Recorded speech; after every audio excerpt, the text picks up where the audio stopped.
Alright, so anyway, back to meter. So we're going to go to the Poetry Bootcamp packet. Remember guys, this is in Blackboard in the Poetry folder.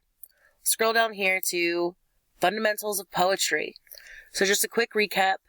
Meter is the pattern of stressed and unstressed syllables established in a line of poetry. So it's just the emphasis or lack of emphasis in a line of poetry. Remember, a foot is a unit of meter. It's used to measure basically the syllables in the line, the sounds in the line. Excuse me. A foot will usually have 2 or 3 syllables in it, but sometimes you'll find that things are broken up unevenly. It's not a perfect or exact science, so just kind of do your best, honestly. Alright. So we've talked before about iambic pentameter, for example. Remember, iamb just being one type of metrical foot. Pentameter saying how many feet are in here. Penta, let's scroll down to kinds of metrical lines. Penta means 5. So there are 5 feet in that type of meter. Pentameter, iambic pentameter. Alright. Scrolling back up here. So let's look at our poem here. Zoom in a little bit. She is neither pink nor pale. Stressed, unstressed, stressed, unstressed, stressed, unstressed, stressed. Well, we'll go back to our graph and see our chart and see what pattern matches stressed, unstressed, stressed, unstressed. Not the first one. So it's not iambic. Because iambic is unstressed. It's a trochee. Trochaic. Stressed, unstressed, stressed, unstressed, stressed, unstressed. Irish poets learn your trade. She is neither pink nor pale. Alright. What about this line? And she will never be all mine. Well, and she, I know I hear it on she, and she will never be all mine. I know for sure ne and be and mine. Let me say it the opposite way to see how it sounds. And she will never be all mine. No, that sounds really weird. So I think it's right this way. Unstressed, stressed, unstressed, stressed. Unstressed, stressed, unstressed, stressed.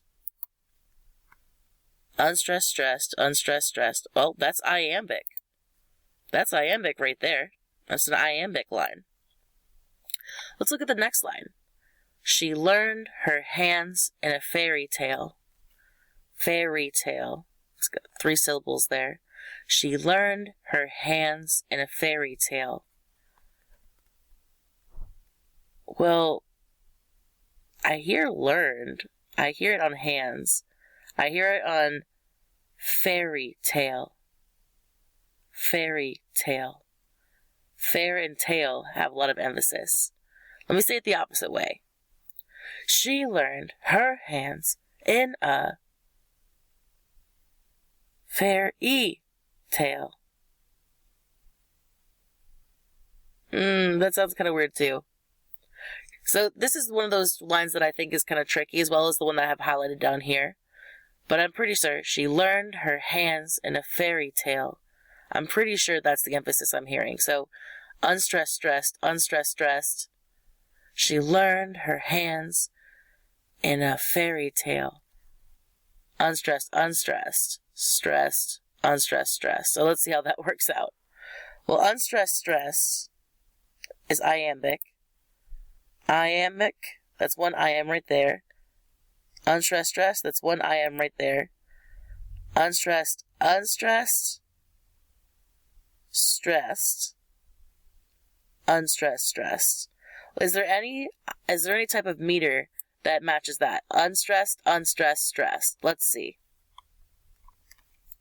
Yes, anapest. Unstressed, unstressed, stressed.